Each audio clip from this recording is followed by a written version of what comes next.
So the university slogan is, what starts here changes the world. Well, I've got to admit, I kind of like it. What starts here changes the world. Tonight, there are almost 8,000 students, or there are more than 8,000 students graduated from UT. So that great paragon of analytical rigor, Ask.com, says that the average American will meet 10,000 people in their lifetime. 10,000 people, that's a lot of folks. But if every one of you changed the lives of just 10 people, and each one of those people changed the lives of another 10 people, and another 10, then in 5 generations, 125 years, the class of 2014 will have changed the lives of 800 million people. 800 million people. Think about it. Over twice the population of the United States. Go one more generation, and you can change the entire population of the world, 8 billion people. If you think it's hard to change the lives of 10 people, change their lives forever, you're wrong. I saw it happen every day in Iraq and Afghanistan. A young Army officer makes a decision to go left instead of right down a road in Baghdad, and the 10 soldiers with him are saved from a close-in ambush. In Kandahar province, Afghanistan, a non-commissioned officer from the female engagement team senses that something isn't right and directs the infantry platoon away from a 500-pound IED, saving the lives of a dozen soldiers. But if you think about it, not only were those soldiers saved by the decisions of one person, but their children were saved, and their children's children. Generations were saved by one decision, one person. But changing the world can happen anywhere, and anyone can do it. So what starts here can indeed change the world. But the question is, what will the world look like after you change it? Well, I'm confident that it will look much, much better. But if you'll humor this old sailor for just a moment, I have a few suggestions that may help you on your way to a better world. And while these lessons were learned during my time in the military, I can assure you that it matters not whether you ever served a day in uniform. It matters not your gender, your ethnic or religious background, your orientation, or your social status. Our struggles in this world are similar, and the lessons to overcome those struggles and to move forward, changing ourselves and changing the world around us, will apply equally to all. I've been a Navy SEAL for 36 years, but it all began when I left UT for basic SEAL training in Coronado, California. Basic SEAL training is 6 months of long, torturous runs in the soft sand, midnight swims in the cold water off San Diego, obstacle courses, unending calisthenics, days without sleep, and always being cold, wet, and miserable. It is 6 months of being constantly harassed by professionally trained warriors who seek to find the weak of mind and body and eliminate them from ever becoming a Navy SEAL. But the training also seeks to find those students who can lead in an environment of constant stress, chaos, failure, and hardships. To me, basic SEAL training was a lifetime of challenges crammed into 6 months. So here are the 10 lessons I learned from basic SEAL training that hopefully will be of value to you as you move forward in life. Every morning in SEAL training, my instructors, who at the time were all Vietnam veterans, would show up in my barracks room, and the first thing they'd do was inspect my bed. If you did it right, the corners would be square, the covers would be pulled tight, the pillow centered just under the headboard, and the extra blanket folded neatly at the foot of the rack. It was a simple task, mundane at best, but every morning we were required to make our bed to perfection. It seemed a little ridiculous at the time, particularly in light of the fact that we were aspiring to be real warriors, tough, battle-hardened SEALs. But the wisdom of this simple act has been proven to me many times over. If you make your bed every morning, you will have accomplished the first task of the day. It will give you a small sense of pride, and it will encourage you to do another task, and another, and another. And by the end of the day, that one task completed will have turned into many tasks completed. Making your bed will also reinforce the fact that the little things in life matter. If you can't do the little things right, you'll never be able to do the big things right. And if by chance you have a miserable day, you will come home to a bed that is made, that you made. And a made bed gives you encouragement that tomorrow will be better. So if you want to change the world, start off by making your bed. During training, the students are all broken down into boat crews. Each crew is 7 students, 3 on each side of a small rubber boat, and 1 coxswain to help guide the dinghy. Every day, your boat crew forms up on the beach and is instructed to get through the surf zone and paddle several miles down the coast. In the winter, the surf off San Diego can get to be 8 to 10 feet high, and it is exceedingly difficult to paddle through the plunging surf unless everyone digs in.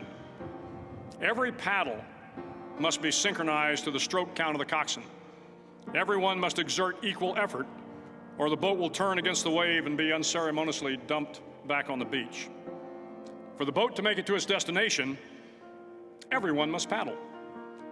You can't change the world alone. You will need some help. And to truly get from your starting point to your destination takes friends, colleagues, the goodwill of strangers, and a strong coxswain to guide you. If you want to change the world, find someone to help you paddle. Over a few weeks of difficult training, my SEAL class, which started with 150 men, was down to just 42. There were now 6 boat crews of 7 men each. I was in the boat with the tall guys, but the best boat crew we had was made up of the little guys, the Munchkin crew, we called them. No one was over 5'5". The Munchkin boat crew had 1 American Indian, 1 African American, 1 Polish American, 1 Greek American, 1 Italian American, and 2 tough kids from the Midwest. They out-paddled, outran, and outswam all the other boat crews. The big men in the other boat crews would always make good-natured fun of the tiny little flippers the Munchkins put on their tiny little feet prior to every swim. But somehow these little guys from every corner of the nation and the world always had the last laugh, swimming faster than everyone and reaching the shore long before the rest of us. SEAL training was a great equalizer. Nothing mattered but your will to succeed, not your color, not your ethnic background, not your education, not your social status. If you want to change the world, measure a person by the size of their heart, not by the size of their flippers. Several times a week, the instructors would line up the class and do a uniform inspection. It was exceptionally thorough. Your hat had to be perfectly starched, your uniform immaculately pressed, your belt buckle shiny and void of any smudges. But it seemed that no matter how much effort you put into starching your hat or pressing your uniform or polishing your belt buckle, it just wasn't good enough. The instructors would find something wrong. For failing the uniform inspection, the student had to run, fully clothed, into the surf zone, then wet from head to toe, roll around on the beach until every part of your body was covered with sand. The effect was known as a sugar cookie. You stayed in the uniform the rest of the day, cold, wet, and sandy. There were many a student who just couldn't accept the fact that all their efforts were in vain, that no matter how hard they tried to get the uniform right, it went unappreciated. Those students didn't make it through training. Those students didn't understand the purpose of the drill. You were never going to succeed. You were never going to have a perfect uniform. The instructors weren't going to allow it. Sometimes, no matter how well you prepare or how well you perform, you still end up as a sugar cookie. It's just the way life is sometimes. If you want to change the world, get over being a sugar cookie and keep moving forward. Every day during training, you were challenged with multiple physical events: long runs, long swims, obstacle courses, hours of calisthenics, something designed to test your mettle. Every event had standards, times you had to meet. If you failed to meet those times, those standards, your name was posted on a list, and at the end of the day, those on the list were invited to a circus. A circus was 2 hours of additional calisthenics, designed to wear you down, to break your spirit, to force you to quit. No one wanted a circus. A circus meant that for that day, you didn't measure up. A circus meant more fatigue, and more fatigue meant that the following day would be more difficult, and more circuses were likely. But at some time during SEAL training, everyone made the circus list. But an interesting thing happened to those who were constantly on the list. Over time, those students who did 2 hours of extra calisthenics got stronger, and stronger. The pain of the circuses built inner strength and physical resiliency. Life is filled with circuses. You will fail. You will likely fail often. It will be painful. It will be discouraging. At times, it will test you to your very core. But if you want to change the world, don't be afraid of the circuses. At least twice a week, the trainees were required to run the obstacle course. The obstacle course contained 25 obstacles, including a 10-foot wall, a 30-foot cargo net, a barbed wire crawl, to name a few. But the most challenging obstacle was the slide for life. It had a 3-level, 30-foot tower at one end and a 1-level tower at the other. In between was a 200-foot-long rope. You had to climb the 3-tiered tower, and once at the top, you grabbed the rope, swung underneath the rope, and pulled yourself hand over hand until you got to the other end. The record for the obstacle course had stood for years when my class began in 1977. The record seemed unbeatable until one day a student decided to go down the slide for life head first. Instead of swinging his body underneath the rope and inching his way down, he bravely mounted the top of the rope and thrust himself forward. It was a dangerous move, seemingly foolish and fraught with risk. Failure could mean injury and being dropped from the course. Without hesitation, the student slid down the rope perilously fast. Instead of several minutes, it only took him half that time. And by the end of the course, he had broken the record. If you want to change the world, sometimes you have to slide down the obstacles head first. During the land warfare phase of training, the students are flown out to San Clemente Island, which lies off the coast of San Diego. The waters off San Clemente are a breeding ground for the great white sharks. To pass SEAL training, there are a series of long swims that must be completed. One is the night swim. Before the swim, the instructors joyfully brief the students on all the species of sharks that inhabit the waters off San Clemente. They assure you, however, that no student has ever been eaten by a shark, at least not that they can remember. But you are also taught that if a shark begins to circle your position, stand your ground. Do not swim away. Do not act afraid. And if the shark, hungry for a midnight snack, darts towards you, then summons up all your strength and punch him in the snout, and he will turn and swim away. There are a lot of sharks in the world. If you hope to complete the swim, you will have to deal with them. So if you want to change the world, don't back down from the sharks. As Navy SEALs, one of our jobs is to conduct underwater attacks against enemy shipping. We practice this technique extensively during training. The ship attack mission is where a pair of SEAL divers is dropped off outside an enemy harbor and then swims well over 2 miles underwater, using nothing but a depth gauge and a compass to get to the target. During the entire swim, even well below the surface, there is some light that comes through. It is comforting to know that there is open water above you. But as you approach the ship, which is tied to a pier, the light begins to fade. The steel structure of the ship blocks the moonlight.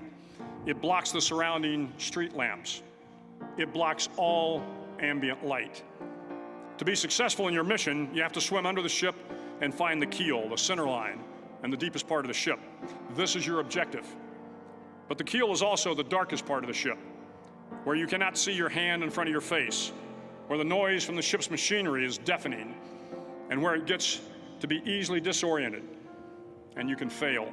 Every SEAL knows that under the keel, at that darkest moment of the mission, is a time when you need to be calm, when you must be calm, when you must be composed, when all your tactical skills, your physical power, and your inner strength must be brought to bear. If you want to change the world, you must be your very best in the darkest moments. The 9th week of training is referred to as Hell Week. It is 6 days of no sleep, constant physical and mental harassment, and one special day at the Mud Flats. The Mud Flats are an area between San Diego and Tijuana where the water runs off and creates the Tijuana Sloughs, a swampy patch of terrain where the mud will engulf you. It is on Wednesday of Hell Week that you paddle down to the mud flats and spend the next 15 hours trying to survive this freezing cold, the howling wind, and the incessant pressure to quit from the instructors. As the sun began to set that Wednesday evening, my training class, having committed some egregious infraction of the rules, was ordered into the mud. The mud consumed each man till there was nothing visible but our heads. The instructors told us we could leave the mud if only 5 men would quit. Only 5 men, just 5 men, and we could get out of the oppressive cold. Looking around the mud flat, it was apparent that some students were about to give up. It was still over 8 hours till the sun came up. 8 more hours of bone-chilling cold. The chattering teeth and the shivering moans of the trainees were so loud, it was hard to hear anything. And then one voice began to echo through the night. One voice raised in song. The song was terribly out of tune, but sung with great enthusiasm. One voice became 2, and 2 became 3, and before long, everyone in the class was singing. The instructors threatened us with more time in the mud if we kept up the singing, but the singing persisted. And somehow the mud seemed a little warmer, and the wind a little tamer, and the dawn not so far away. If I have learned anything in my time traveling the world, it is the power of hope, the power of one person, a Washington, a Lincoln, King, Mandela, and even a young girl from Pakistan, Malala. One person can change the world by giving people hope. So if you want to change the world, start singing when you're up to your neck in mud. Finally, in SEAL training, there's a bell. A brass bell that hangs in the center of the compound for all the students to see. All you have to do to quit is ring the bell. Ring the bell, and you no longer have to wake up at 5 o'clock. Ring the bell, and you no longer have to be in the freezing cold swims. Ring the bell, and you no longer have to do the runs, the obstacle course, the PT, and you no longer have to endure the hardships of training. All you have to do is ring the bell to get out. If you want to change the world, don't ever, ever ring the bell. To the class of 2014, you are moments away from graduating, moments away from beginning your journey through life, moments away from starting to change the world for the better. It will not be easy, but you are the class of 2014, the class that can affect the lives of 800 million people in the next century. Start each day with a task completed. Find someone to help you through life. Respect everyone. Know that life is not fair and that you will fail often. But if you take some risks, step up when the times are the toughest, face down the bullies, lift up the downtrodden, and never, ever give up. If you do these things, the next generation and the generations that follow will live in a world far better than the one we have today. And what started here will indeed have changed the world for the better. Thank you very much. Hook 'em horns.